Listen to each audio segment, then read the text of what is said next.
मुझे पूरी उसकी जानकारी नहीं है, लेकिन लॉ एंड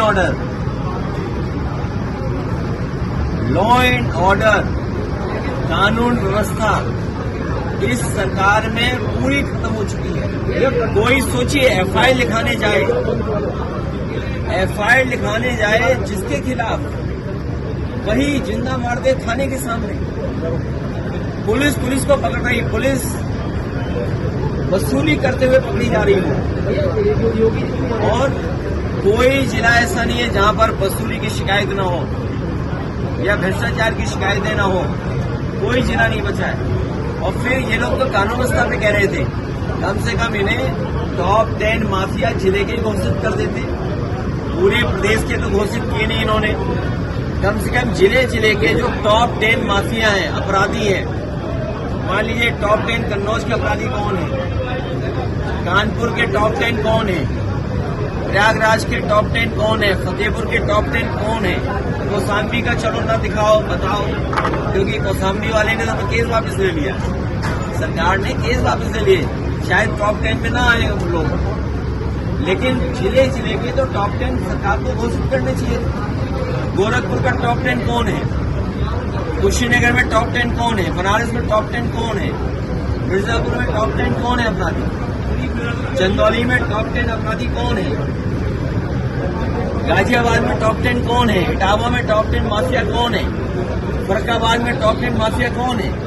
और जब तक इनको आप नहीं पकड़ोगे, कार्रवाई नहीं करोगे, तो आप क्या उम्मीद करोगे लॉ एंड ऑर्डर ठीक होगा? और उसी का परिणाम है कि थाने के अंदर कोई एफआईआर दिखाने जाए, उसको जिंदा मार दिया जाए गोली। सड़क गड्ढाबूद कभी हुई नहीं। हम और आप लोग वीडियो के माध्यम से देख रहे हैं कि लोग डामर उठा करके ले जा रहे हैं। जी।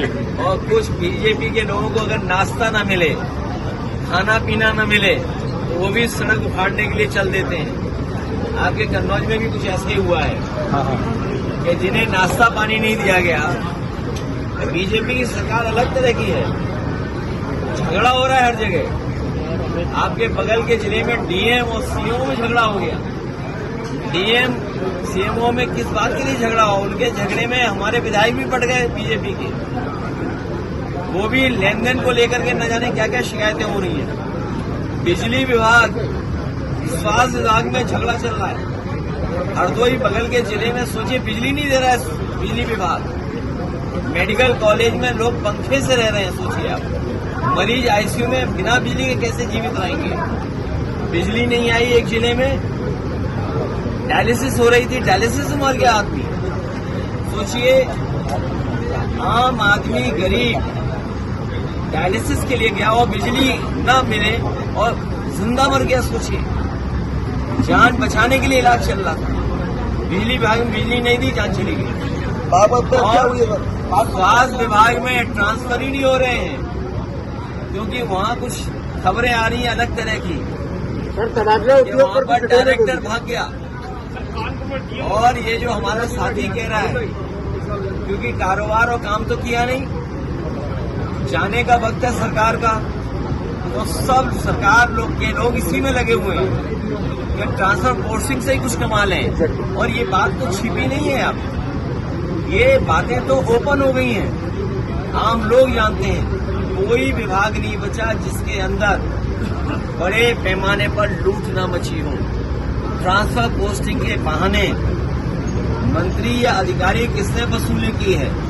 कहीं देखने को मिल रहा है कि अधिकारी और मंत्री लड़ रहा है, कई जगह मंत्री लड़ रहे हैं, कई जगह डिप्टी सीएम लड़ रहा है।